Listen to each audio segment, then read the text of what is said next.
Olá, meus amigos, minhas amigas da Associação Espírita Jesus de Nazaré. Saudação a todos e a todas. Saudação também a todos aqueles que acessam o nosso canal. Quem ainda não se inscreveu, por favor, se inscreva.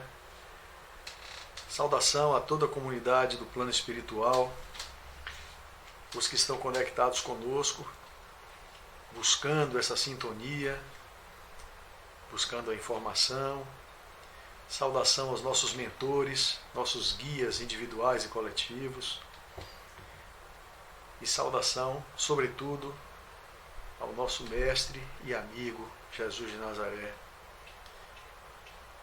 Que a sua bênção chegue a todos nós e que nós possamos nos sentir envolvidos nessa paz, nessa luz.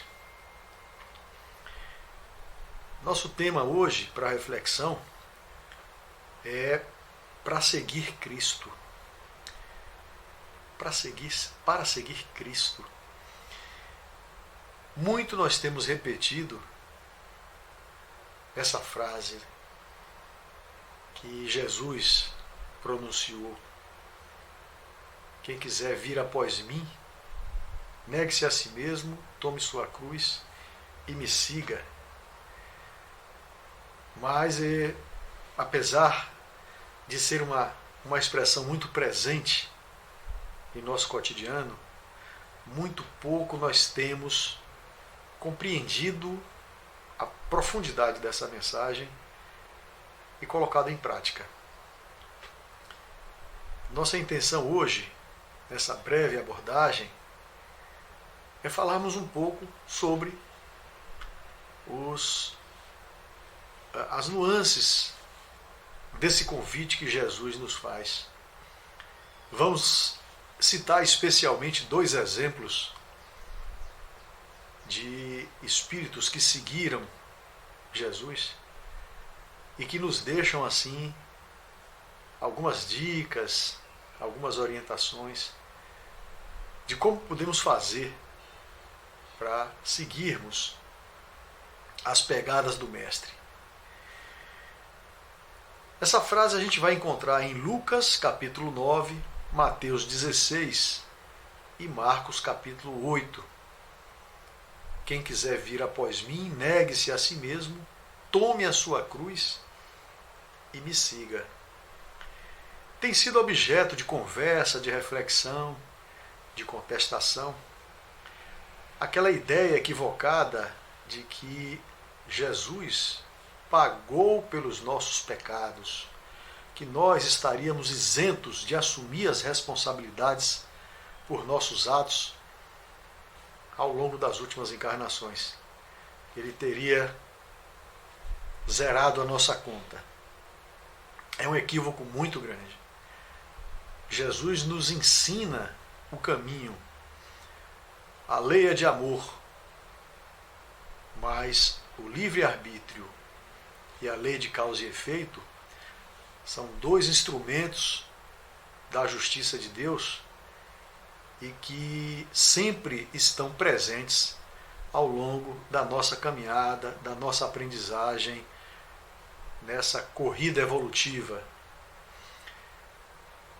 Quando se diz negue-se a si mesmo, ele está falando do egoísmo muito presente em nós, da falta de percepção do coletivo, da compreensão desse coletivo no qual eu estou inserido. Quando eu, entre aspas, abro mão de alguma coisa individual em prol do coletivo, eu não estou perdendo nada, porque eu estou no coletivo também. Há um caminho muito longo a fazer entre essas duas extremidades, do egoísmo ao altruísmo. Jesus nos convida a fazermos essa negação de si mesmo. Não como um abandono, né? Como um autoabandono. É como levantar a vista para enxergar mais longe, enxergar o outro.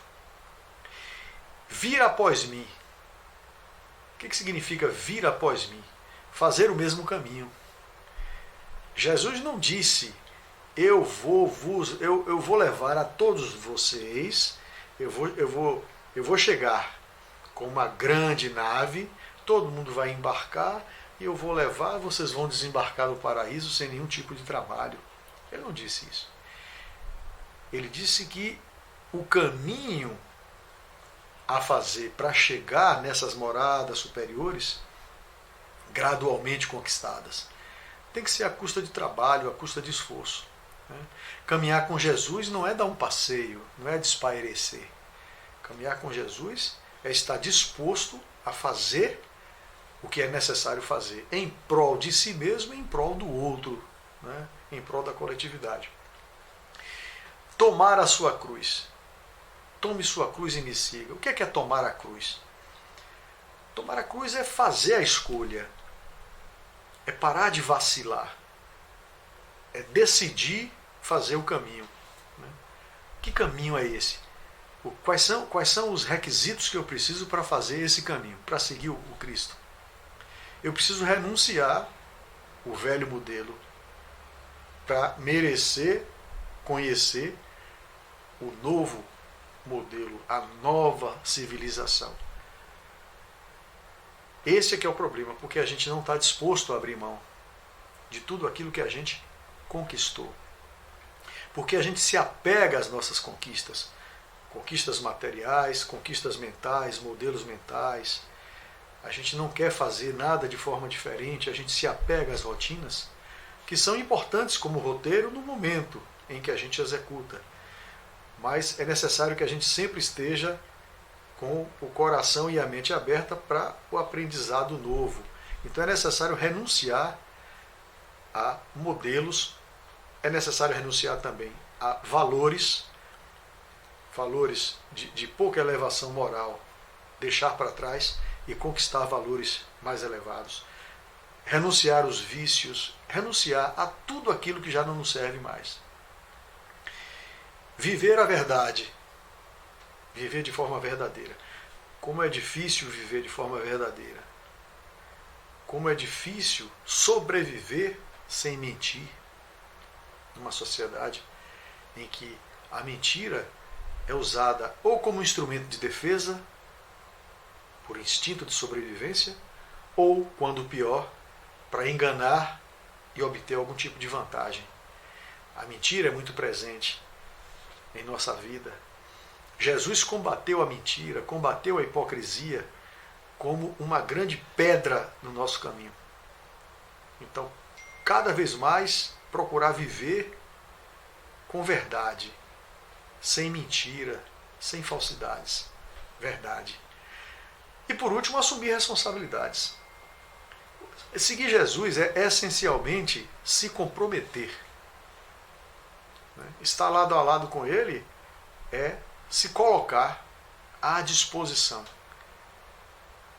para ter a mesma atitude que Paulo, o apóstolo, teve quando, naquele momento inicial da sua trajetória seguindo Cristo, ele fala: Senhor, que queres que eu faça? Naquele momento ele se entrega em confiança, em fé, e pede que o Senhor diga o que ele precisa fazer. Porque daquele momento em diante, ele sabia, ele assimilou o ensinamento com a plena convicção de que aquilo é que era o que ele necessitava, que aquele caminho é o que ele precisava. Então, assumir a responsabilidade. Essas considerações e outras mais estão embutidas nessa frase de Jesus: quem quiser vir após mim, negue-se a si mesmo, tome sua cruz e me siga. Nós podemos destacar alguns aspectos importantes nessa passagem. Eu destaquei 3 para comentar aqui com vocês. Um deles é a negação, o outro é a verdade e o outro é a renúncia. Já falei alguma coisa já nesse preâmbulo, mas eu vou respaldar agora com trechos do próprio Evangelho. Por exemplo, A negação. Eu trago aqui dois momentos da negação, dois aspectos da negação. Primeiro, a minha negação. Até quando eu vou continuar negando Cristo? Negar Cristo nesse aspecto. Até quando eu vou adiar meu compromisso com Ele, minha responsabilidade com Ele? Porque enquanto eu não assumo um compromisso sério, de pontualidade, de entrega, de assiduidade, de pontualidade, de qualidade na execução do trabalho, enquanto eu não estiver pronto para isso, não puder assumir esse compromisso com Ele, eu estou negando, né? Estou me recusando temporariamente. E essa negação tem um aspecto interessante na figura de Pedro, que nós devemos tomar para cada um de nós. No Evangelho de João, capítulo 18, quando Jesus é preso, ele é levado para a casa de Anás. Anás era o sogro de Caifás, o sumo sacerdote na época, a gente sabe, né? E chegando lá no pátio, isso está no Evangelho de João, capítulo 18, de 12 a 17.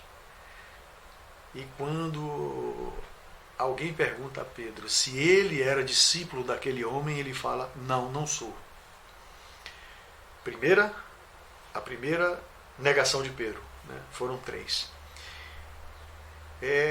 Eu trago isso para reflexão porque Pedro é um excelente exemplo para nós.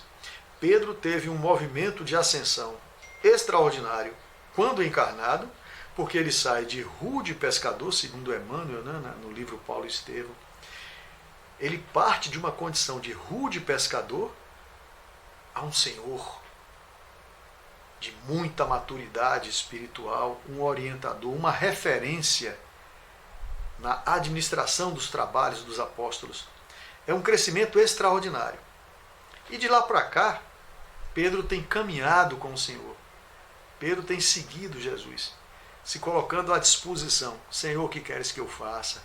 E aí vem cumprindo encarnações, em cada encarnação com uma missão diferente para nos trazer informações preciosas.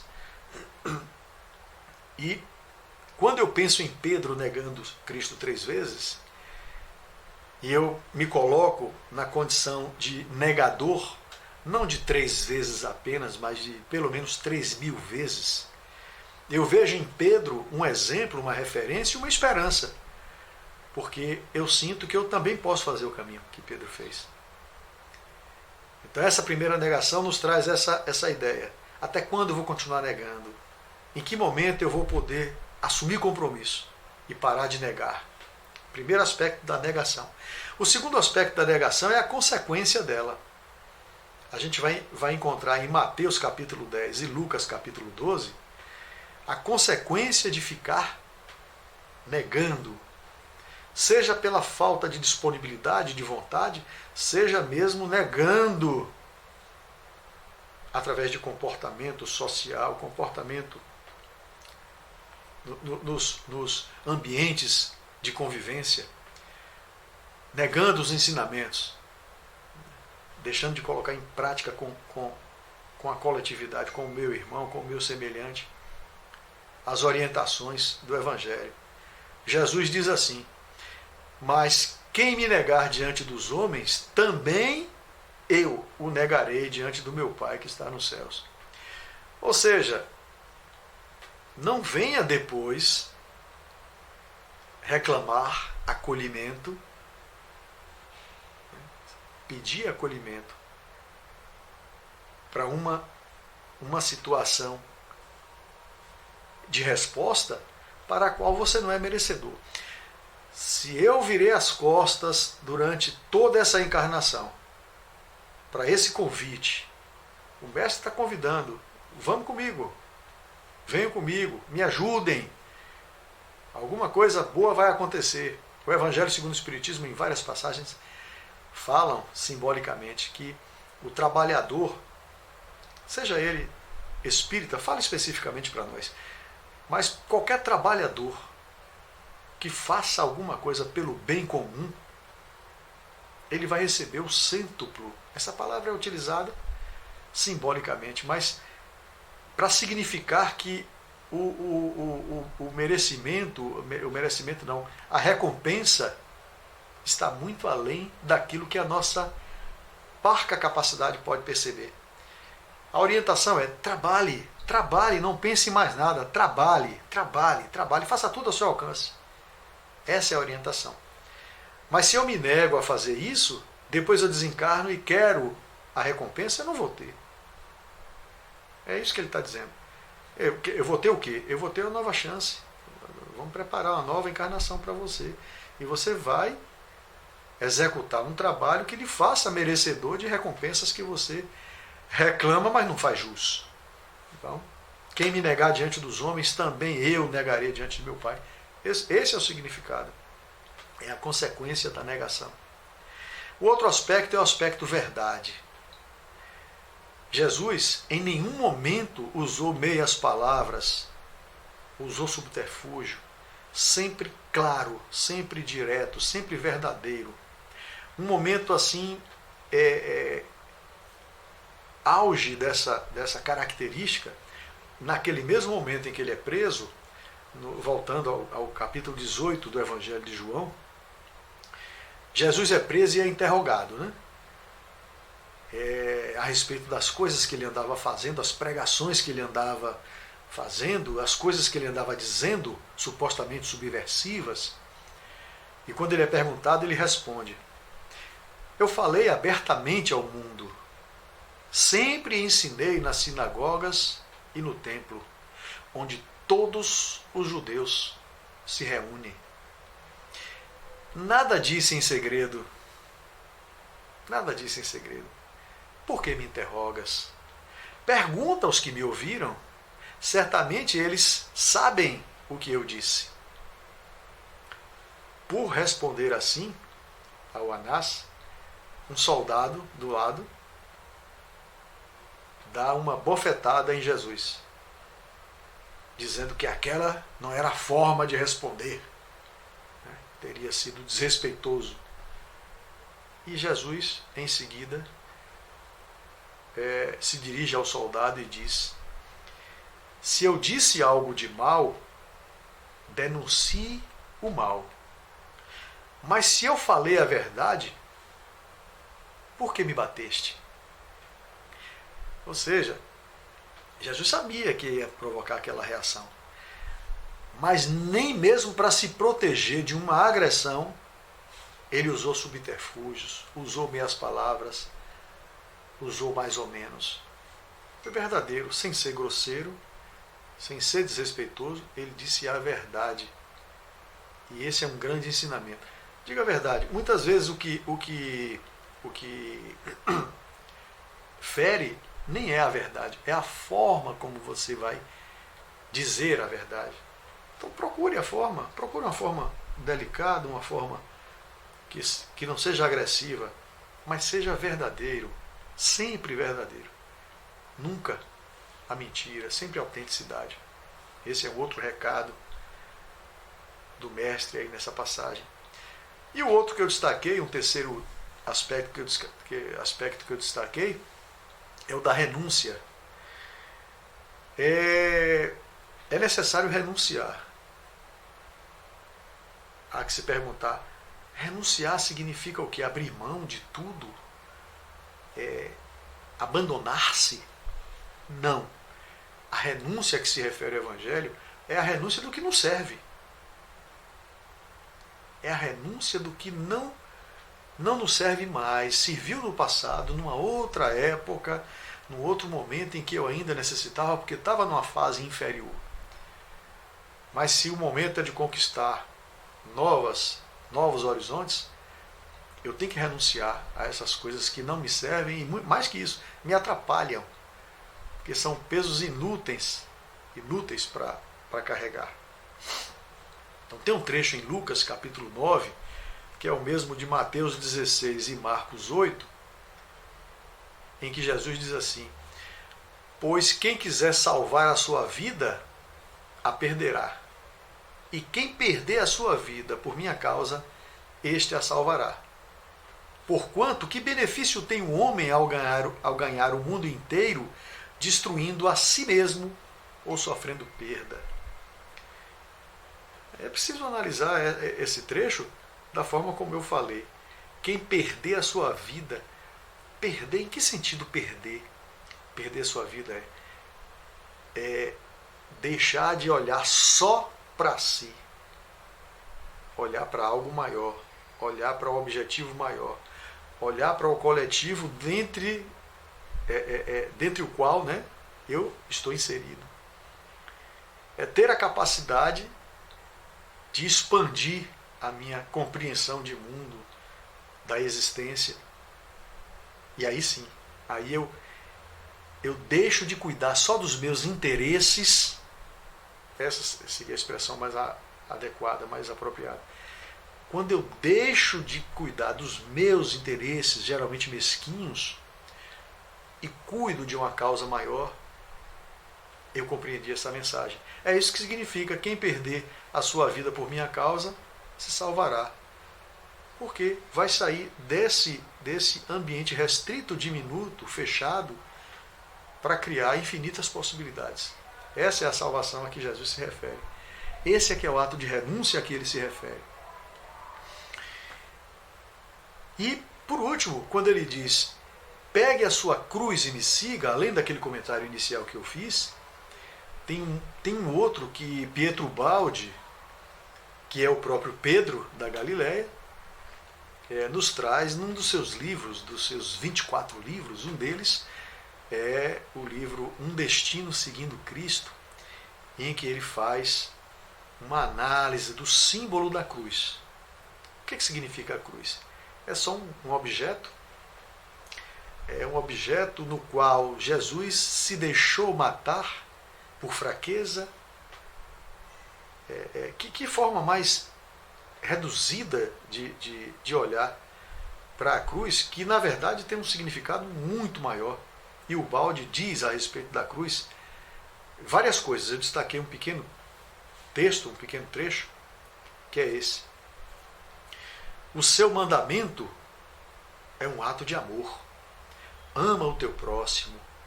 Amai-vos uns aos outros como eu vos amei. A sua batalha faz-se com a não resistência e com o perdão. A sua concepção não é restrita a um povo, mas é universal. A sua palavra não é escrita na pedra entre os raios do Sinai, mas no coração do homem, ditada na cruz. Para fazer respeitá-la, Cristo não mata, mas se faz matar, se deixa matar. Ele não é o Deus dos exércitos, mas o herói do sacrifício. Esse aqui é o significado da cruz. A cruz, na verdade, é um símbolo de uma mensagem muito mais profunda, de amor, de renúncia, de abnegação, de humildade, de coragem, de perspectiva. É a semente de algo muito maior que nós poderemos conquistar. Esse é o significado da cruz. E a respeito da cruz também temos Paulo, o apóstolo, ao longo das suas 13 epístolas maravilhosas, ele fala algumas coisas sobre a cruz que coincidem com essa ideia de Pedro, né, de Pietro Baldi. Na carta aos Coríntios, na primeira carta aos Coríntios, por exemplo, versículos 18 e 20, eu destaquei só os versículos 18 e 20, Paulo vai dizer o seguinte: pois a mensagem da cruz é loucura para os que estão perecendo, mas para nós que estamos sendo salvos, é o poder de Deus. É uma outra visão, né, a respeito da cruz. E no versículo 20 ele fala a respeito do sábio, né, do erudito. Onde está o sábio? Onde está o erudito? Onde está o questionador desta era? Acaso não tornou Deus louca a sabedoria deste mundo? Porque a loucura de Deus é mais sábia que a sabedoria humana. Ou seja, aqueles que acham, ainda consideram, que Jesus, com todo o poder que tem, se deixar morrer na cruz, é loucura, é uma loucura. Claro, na visão mundana pode ser loucura, né? Mas para um ser como Jesus, infinitamente superior a nós, a cruz simbolizou muito mais ensinamentos do que essa mensagem tão diminuída, tão acanhada, né? E numa outra carta de Paulo, Filipenses, capítulo 2, de 4 a 8, ele vai falar de uma outra característica de Jesus, uma outra qualidade de Jesus, nesse episódio da crucificação. Cada um cuide não somente dos seus interesses, mas também dos interesses dos outros. Seja a atitude de vocês a mesma de Cristo Jesus, que, embora sendo Deus, não considerou que o ser igual a Deus era algo a que devia apegar-se, mas esvaziou-se de si mesmo, ou melhor, esvaziou-se a si mesmo, vindo a ser servo, tornando-se semelhante aos homens, e sendo encontrado em forma humana, humilhou-se a si mesmo, e foi obediente até a morte de cruz. Quando Jesus fala, né? Senhor, Pai, se possível, afasta de mim esse cálice, era uma expressão que seria observada e que seria contextualizada. Por que ele teria que passar por aquilo? É uma simples crucificação? Não. É porque o ato de, como diz Paulo aí, o ato de esvaziar-se de si mesmo é a extrema humildade, é a extrema abnegação, obediência a uma missão que ele veio cumprir. É extremo amor. O símbolo da cruz é infinitamente maior do que o que nós temos visto em todos os cantos, né? É um símbolo muito reduzido em relação a essas dimensões em significado que a cruz tem. Pois bem, para seguir Jesus, é necessário que compreendamos todos esses aspectos.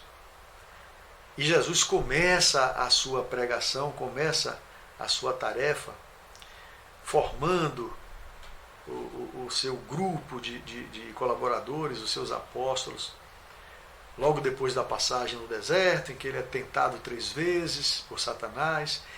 Ele vai, né, nós estamos aí no Evangelho de Mateus, capítulo 4, ele vai até a praia e começa a convidar as pessoas que seriam os seus apóstolos, que teriam uma missão grandiosa de espalhar a boa nova.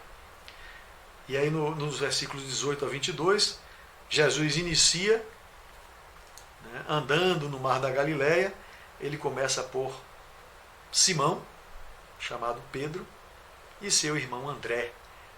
E ele os convida com aquela famosa frase, né? Eram pescadores, e Jesus os convida dizendo: vinde comigo, vinde após mim, e eu vos farei pescadores de homens. Então eles, deixando logo as redes, seguiram-no. Eram pessoas que já estavam, né, certamente, logicamente, uma preparação anterior, mas não esqueçamos que muitos de nós temos uma preparação anterior para cumprir determinada tarefa numa encarnação e a gente fracassa. Porque toda a carga de informação que recebemos no planejamento reencarnatório está no inconsciente. Então nós podemos acessar essa informação no inconsciente. Mas nem sempre a gente ouve a voz íntima.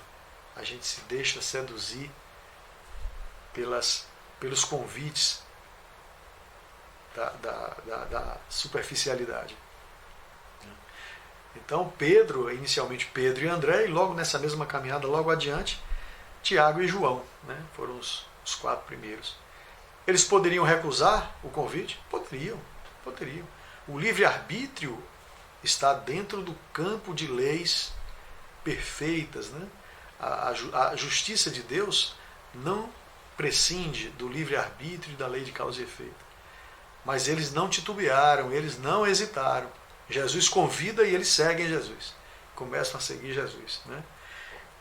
E sobre esse tema especificamente, pescadores de almas, queria destacar com vocês aqui um livro espetacular, é o livro Arquitetura Cósmica, de nosso irmão Gilson Freire. Gilson Freire é nosso conhecido, já esteve em feira, dando palestras, esteve conosco. Quem não assistiu ainda a palestras de Gilson Freire, vá no YouTube, coloca Gilson Freire, você vai ver coisas maravilhosas. Escritor, palestrante espírita, médico, é um cara, assim, um trabalhador espírita extraordinário. E esse livro dele tem um capítulo 3, que tem esse título, O Pescador de Almas. E eu vou destacar nesse capítulo apenas um episódio que foi a visita de Pietro Baldi a Pedro Leopoldo. Ele vai visitar Chico Xavier. Só recordando, e para quem não sabe, Pietro Baldi veio fazer uma série de palestras no Brasil em 1951, ficou tão afinizado, tão encantado, que no ano seguinte ele veio embora. E morou aqui por 20 anos, de 52 até 1972, quando desencarnou. E escreveu a segunda metade da sua obra aqui no Brasil. E nesse encontro entre o Baldi e Chico, depois das formalidades, da recepção, eles sentam-se àquela mesa, aquela famosa mesa onde Chico trabalhava, e eles vão receber mensagens. Recebem várias mensagens, mas o destaque que é dado aí no capítulo é a mensagem de sua voz, através de Pietro Baldi, recebendo a mensagem de sua voz, que seria uma mensagem direta do próprio Cristo, e Chico Xavier recebe uma mensagem nada mais, nada menos do que do próprio Francisco de Assis, né? Isso está relatado no livro de Clóvis Tavares, 30 anos com Chico Xavier, e também no livro de José Amaral, que é o principal biógrafo de Pietro Baldi. Então lá, a mensagem de Francisco de Assis ela é mais longa do que esse trecho que eu coloquei. Mas a mensagem de Francisco de Assis diz assim: Pedro, lembra-te, ele era sozinho. Sozinho anunciou e sozinho sofreu. Quando o silêncio se fizer mais pesado ao redor de seus passos, aguça os ouvidos e escuta. A voz dele ressoará de novo na acústica de tua alma, e as grandes palavras que os séculos não apagaram voltarão mais nítidas ao círculo de tua esperança.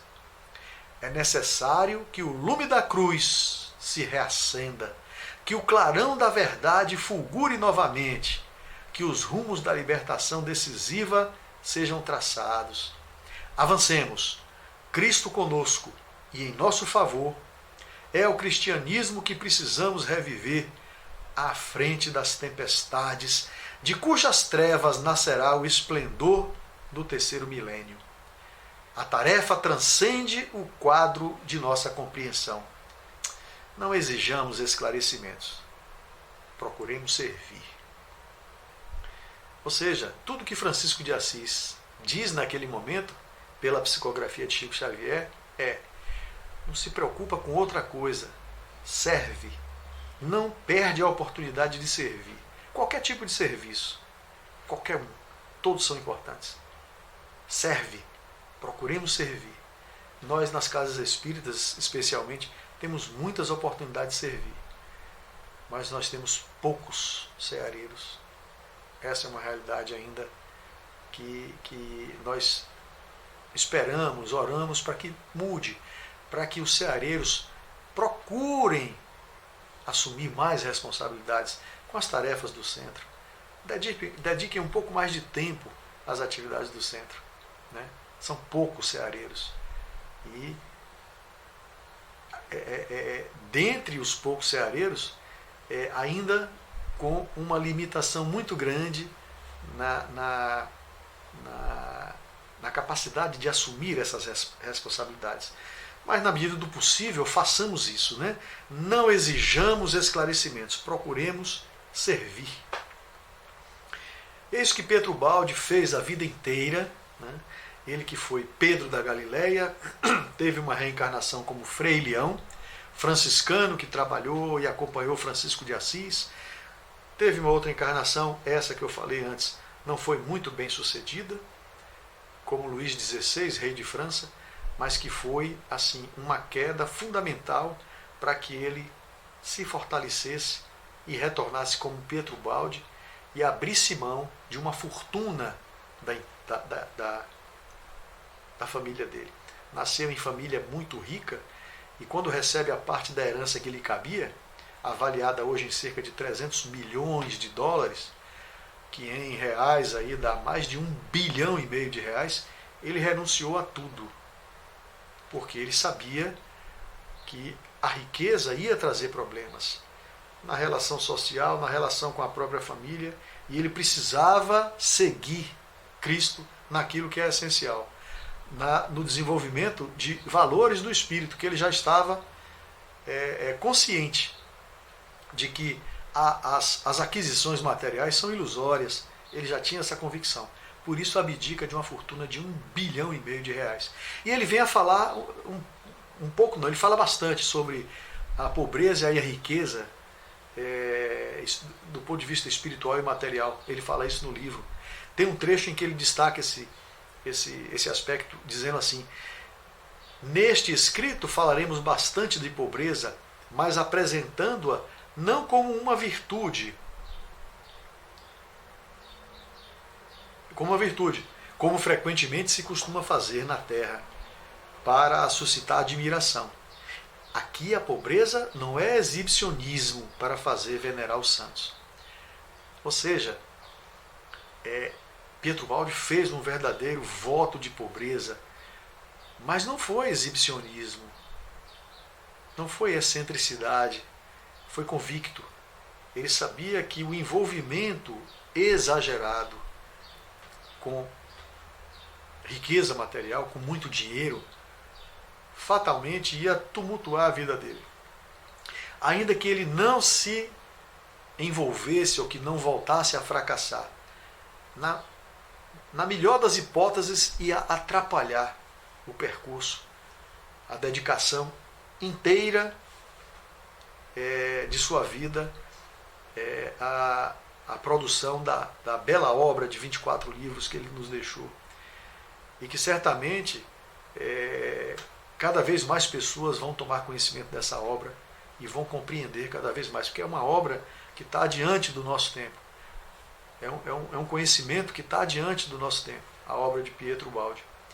Então, por essa convicção, ele faz o voto de pobreza, porque já tinha convicção que qualquer riqueza material só serviria para atrapalhar o percurso dele. Num outro trecho do mesmo livro, ele fala que seguir Cristo não é fácil e que muitas vezes você só tem Ele. Você segue Cristo e só tem Cristo. Né? Então, seguir Cristo com Cristo unicamente. Você não tem outro a quem recorrer em determinados momentos dessa escolha que ele particularmente fez. Diz ele: nesta história o protagonista encontra-se sozinho. Na Terra não tem companheiros. Este livro é a história de uma guerra conduzida com as armas do espírito. É o desafio de um indivíduo contra o mundo. Ele quer seguir o Evangelho e tem um só companheiro: Cristo. Foram muitos os momentos de abandono. O Baldi foi abandonado, inclusive pela própria Federação Espírita Brasileira da época, que prometeu apoio financeiro para que ele pudesse escrever as suas obras, difundir as suas obras e publicá-las através da Federação Espírita na época. mas quando ele percebeu que haviam interesses que não estavam revelados no momento inicial, ele se recusou a fazer. Ele falou, não, o objetivo é seguir o Cristo, o objetivo é outro. E nesse momento ele foi abandonado.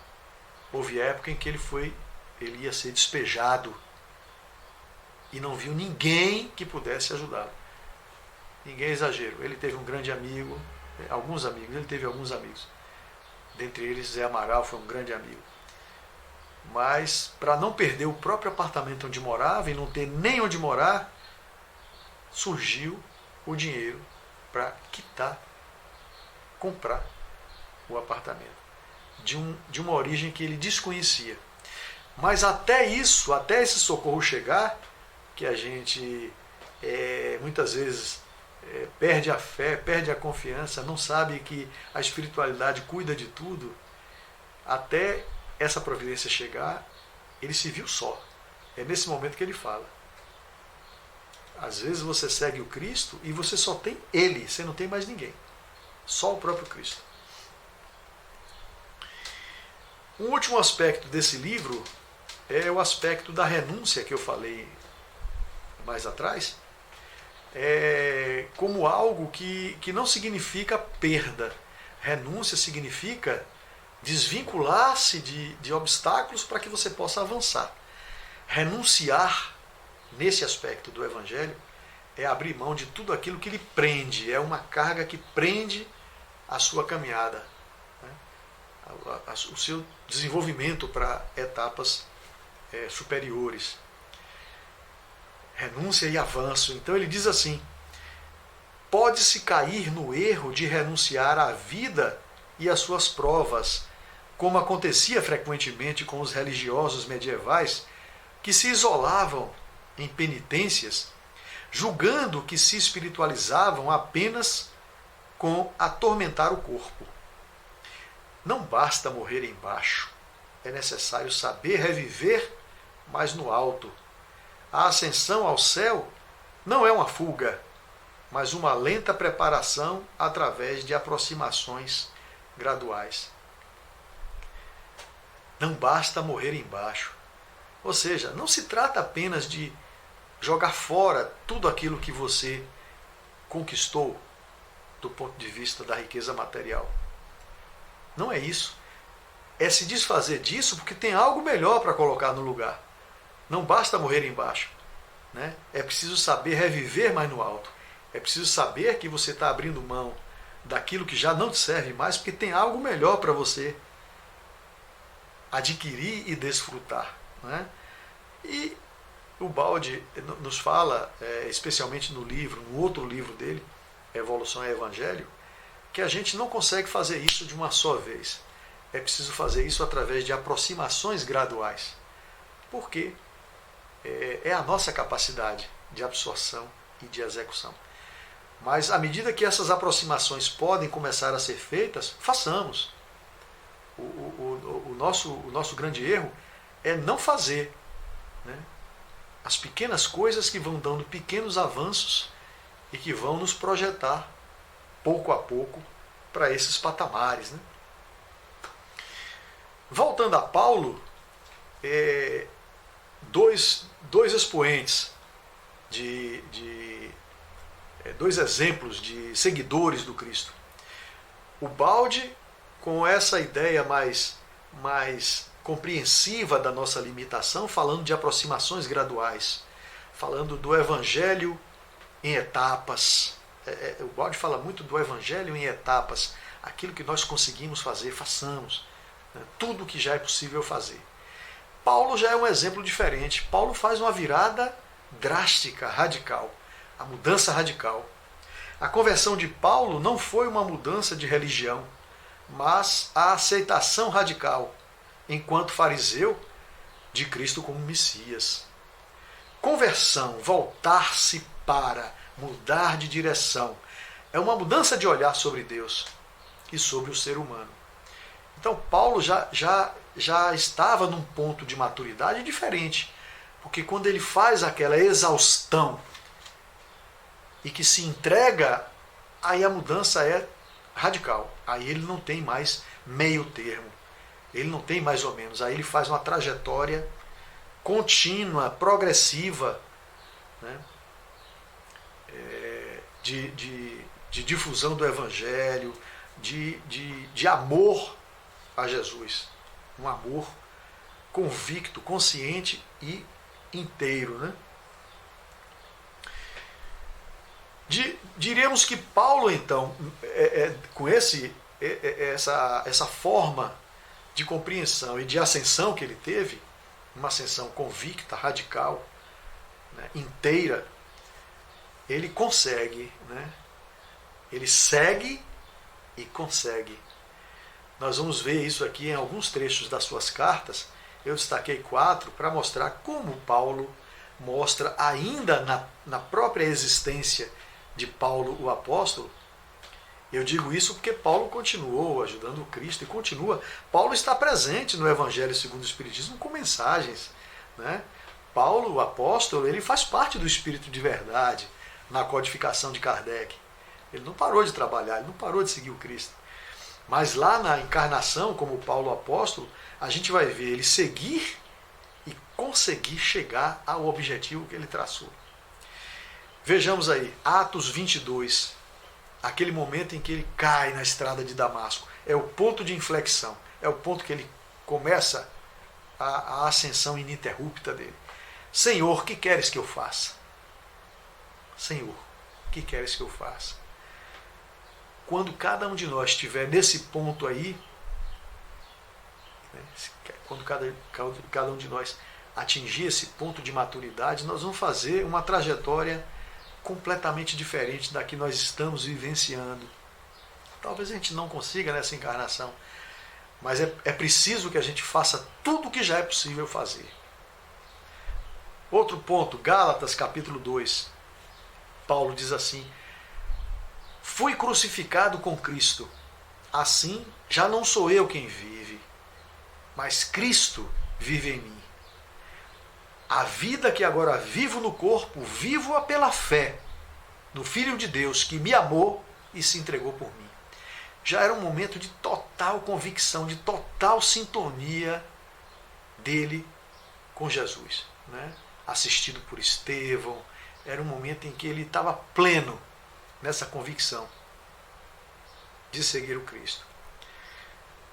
Romanos capítulo 14. Paulo chama a atenção para a nossa preguiça, a nossa falta de comprometimento.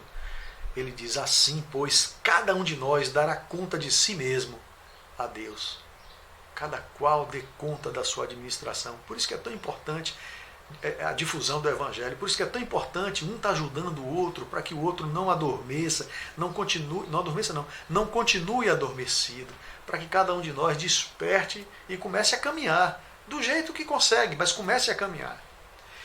E finalmente, a última carta de Paulo, a segunda carta a Timóteo, quando ele diz: combati o bom combate, terminei a corrida e guardei a fé. Agora me está reservada a coroa da justiça que o Senhor, justo juiz, me dará naquele dia, e não somente a mim, mas também a todos os que amam a sua vinda. Fantástico isso, né? Paulo sempre deixando essa informação, esse alerta de que Jesus está de braços abertos para todos, mesmo os que chegarem atrasados. Vão fazer um percurso maior, vão sofrer mais, mas ele vai estar esperando a todos de braços abertos. Quem se adiantar vai sair logo dessa situação penosa em que vivemos, né? Então que cada um faça logo a sua parte, para que o Senhor, justo juiz, lhe dê a coroa da justiça que está reservada. Lindo esse trecho, né? Finalizando então a nossa participação, pessoal, seguir Jesus é se comprometer com Jesus. Seguir é comprometer-se. Não adianta ficar no blá blá blá, na conversa. Tem que arregaçar as mangas, como se diz na gíria. Tem que botar a mão no arado e trabalhar. Né? Trabalhar o aperfeiçoamento interno, trabalhar pelo próximo, é preciso trabalhar. Em Mateus 28, Lucas 24, a mensagem que nós destacamos. Ao chamar os homens para que o sigam, Jesus lhes dá uma missão muito precisa: viver e anunciar o evangelho do reino a todas as nações. De que forma? Trabalhando. Não é falando, não, é trabalhando. É manifestando fraternidade, até com o silêncio. É vivendo de forma fraterna. Isso é espalhar o evangelho. João 21. Pela terceira vez, ele lhe disse, aí voltando a Jesus e Pedro, né? Pedro nega Cristo 3 vezes e depois Cristo pergunta a Pedro 3 vezes: Pedro, tu me amas? Na terceira vez, isso está em João 21, pela terceira vez ele disse: Simão, filho de João, Simão Barjonas, você me ama? Pedro ficou magoado. Magoado é uma expressão, é uma tradução, né? Ele fica envergonhado, talvez, porque ele sente que poderia ter uma correlação com as 3 negações que ele fizera. Então ele fica ressentido por Jesus e ter lhe perguntado pela terceira vez: você me ama? E lhe disse: Senhor, tu sabes todas as coisas e sabes que eu te amo. E Jesus, ao contrário do que Pedro temia ouvir algum tipo de repreensão, Jesus não repreende, Jesus nem passava, nem cogitava de fazer nenhum tipo de observação sobre aquilo. Apenas pede a Pedro: então cuida das minhas ovelhas. Se tu me amas, cuida das minhas ovelhas. Isso é seguir o Cristo. Seguir o Cristo é servir ao Cristo. Servir ao Cristo é fazer o que ele pede. Cuida das minhas ovelhas é o quê? Cuida de quem está ao teu alcance. Teu filho, tua filha, teu enteado, teu sobrinho, teu afilhado, teu colega de trabalho, teu familiar, as pessoas ao teu redor. Faz o que está ao teu alcance, faz o que é possível fazer, né, para cuidar das pessoas. É só isso que ele pede para nós. Um exemplo de seguidor do Cristo: Chico Xavier. Seu maior legado, como grande humanista que foi, e até os dias atuais né? Além de sua monumental obra, foi nos provar que é possível seguir Jesus naquilo que ele nos exortou: amai-vos uns aos outros como eu vos amei. Partiu daqui na mesma pobreza que lhe marcou a infância. Pobreza no sentido de humildade, né? E a última mensagem de Joana de Ângeles, no livro Diretrizes para o Êxito. Para seguir Jesus, é o título da mensagem. Diz Joana de Ângeles: se já sentiste a mensagem de Jesus, não te detenhas. Aproveita esse momento importante e deixa-te penetrar por ela, a fim de que a tua seja uma aprendizagem valiosa, que te facultará a alegria de viver, liberando-te das causas das aflições e emulando-te ao crescimento interior incessante. Essa era a mensagem que eu queria compartilhar com vocês e trouxe para dividir com vocês. Lembrando, mais uma vez, que para seguir Cristo é necessário estar ao lado dele, dizendo: Senhor, que queres que eu faça? E se comprometendo com alguma tarefa de fraternidade que ele nos pediu. E toda vez que se sentir cansado, recorre a ele, porque ele disse: vinde a mim se estás cansado, e eu vos aliviarei. Muita paz a todos e a todas.